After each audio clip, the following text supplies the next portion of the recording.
Thank you media for coming. Na short notice, asanteni sana. Our concern, or my concern as the Senator of Nakuru County, Nakuru County has been trading negatively for the last 2 years. And now it has worsened because now it has gone international. And I want the world to know, or the people to know, that the Nakuru people are not concerned, that our concern is not that our governor, Her Excellency Uzalendo, went to give birth. In fact, if that is true, we want to take this opportunity on behalf of the people of Nakuru to congratulate her, and we are very happy for her. And hata jana tulisikia alipata mapacha. Kama hiyo ni ukweli, tunataka kushukuru Mungu on her behalf, because that is double blessings. I think the concern of the people of Nakuru is that Her Excellency, our governor, has been on her maternity leave for the last 1 year. That is the biggest concern. And if you look at the Employment Act under Section 29 of 2007, it gives all the female employees 3 months maternity leave. That is 90 calendar days. And this employee must notify their employer, which is in our case now is the Wanjiko, the Nakuru County electorate, in advance of their pregnancy and intended leave days. The other biggest concern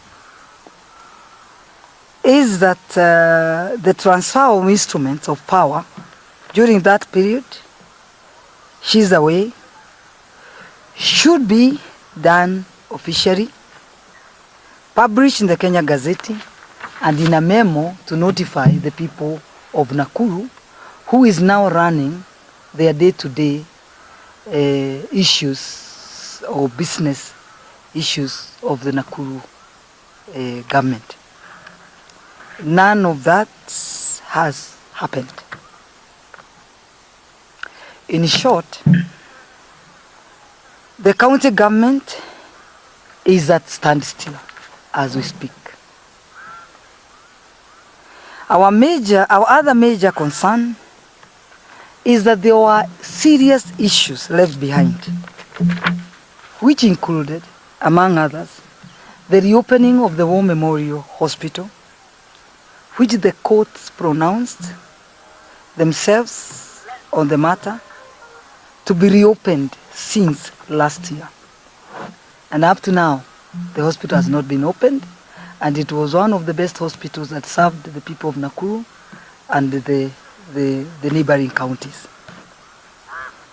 Our other concern is that we have abandoned major projects that includes our hospitals, ECD learning centers, feeding programs, our stadiums that includes a Furaha Stadium and the Rogroni.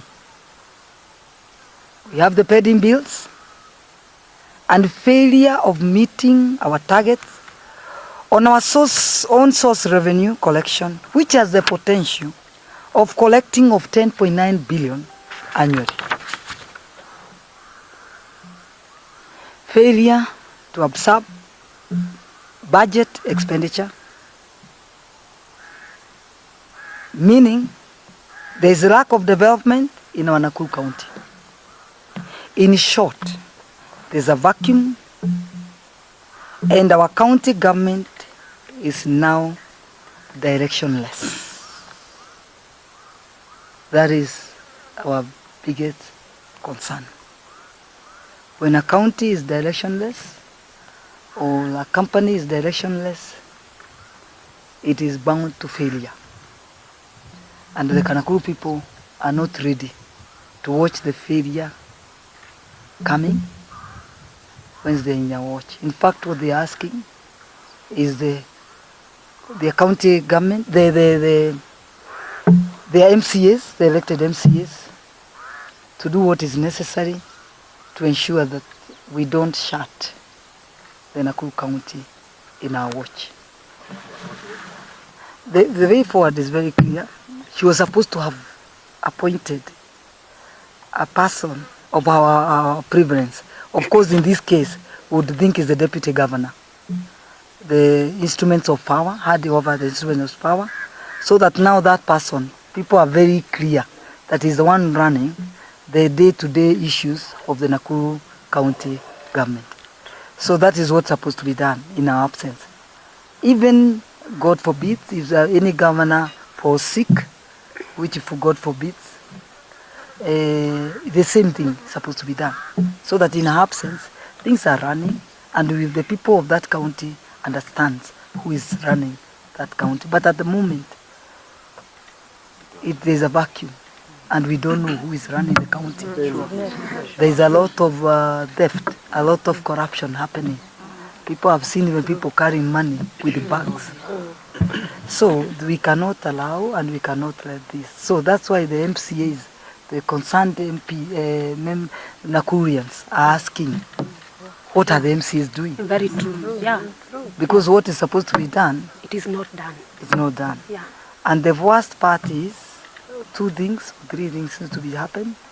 Is either Her Excellency, which cannot appoint that, the people who will run in her absence, and also we need to ask why she is entitled to more than a year leave, maternity leave, where other women, they only go for 3 months, whatever.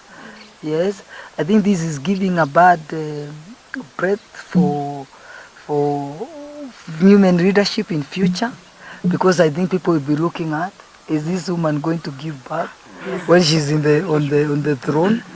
So it is. I think we are doing bad to our daughters and our sisters, because now it will look, now people will think twice when they are electing a woman who can give birth, because you are not entitled. You are not. We have all equal power, saying if you are supposed to go for 3 months, every woman, every employed woman, you should go for 3 months. But when you see some of us, we are entitled to go for more than a year, just because you are, in quotes, governor. It's not fair enough. It's not fair. Yeah. Even the president, when he's living in this country, we always see him handing the instruments of power to his deputy. So we are now know, as your president is outside there, we know who is running our county. So those people talking, wherever they are talking, I think we are the people wearing the shoe. We are the people who knows where the shoe is pitching us. They should do their due diligence before people can open their mouth. To know that the Nakuru County is suffering. Yeah, true. Just go to any hospital, even Panados. And it's good even to mention to the people, the Nakuru County receives 1.2 billion shillings per month. And now you go to any hospital, even Panado, you can't. And then even the normal procedures, the normal small procedures like the ICT, even first aid, you can't get them in our hospitals. So what does that tell? Even the worst, the mortuary, even here in Naivasha, the mortuary, the cooling system has failed. Walk there, around there, you see the smell. What is that? We have even people crying on the streets that they are losing their bodies. We saw a disabled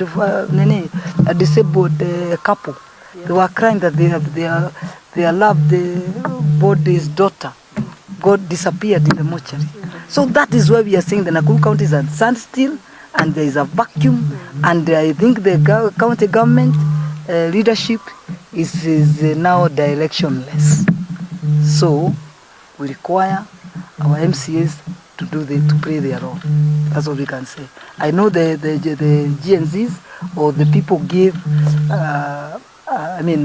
whatever 14 days, isn't it? Yes. You say the 14 days, eh? Yes. And they are heading here tomorrow. Yeah. They are heading tomorrow. So that is also another concern. Will the MCAs wait till the public can take the law in their hands. Why would they allow this? Then the people are tear gassed and all that. So I want also to tell the people to cool, kidogo, to wait, to see whether the MCs will do something. If they won't, then we will march, all of us.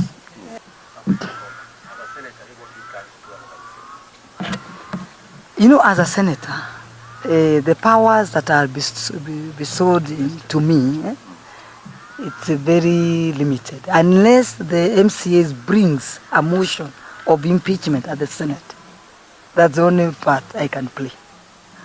But for now, it is the MCAs holding the key of the Nakuru County governance. Whether it goes into shambles, I think the county government, the MCAs will be held responsible. Mine is only that I can do. But I'm urging our governor just to do the usual, because she's even a lawyer. I think the Nakuru people are very happy to have elected a lawyer, and they thought she'll follow the law. So that is, I think, what we are saying. But we celebrate with her the whatever she's gotten from. That's a blessing. So we are not condemning, or we are not concerned that she gave birth.